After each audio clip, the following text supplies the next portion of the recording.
Tangkhulgi mingda Asaba Aadhar card ama paiduna winger tonglaga Imphal tamna lakpani haiba Kuki Nupi ama Arambai Tengol na thengnabadagi police ta Sinnakhre hairi. Paw asina hai police ta Sinnakhre Kuki Nupi adugi maming Kimnailing Kipgen kawi laimakhongdagini mahak hauzik angang ahum leire hairi. Mahakna winger tongduna lakpa adu Arambai Tengol High School Wangkhai Unit 19 gi member singna thengnabadagi miyoibagi minungsi yenglaga amade Arambai Tengol gi Nupi angangda khut thadaba maramna police ta Sinnakhibani hairi. Ichigi mingam ta haibiro.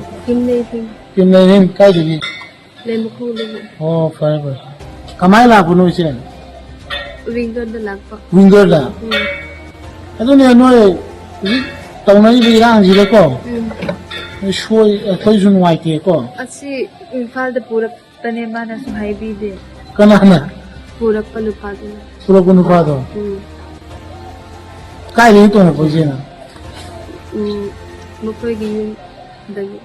Ri ko. Kai de no pa no se por injo. Kun giling. Oh, kasu khano pa kan oi hai je hangi je. Lemo khong de ne ba. Sene satu je kolom satu ba. Kai chaken to ko no je. Yum chiba ai yum bahara chiba. Yum bara ti ba.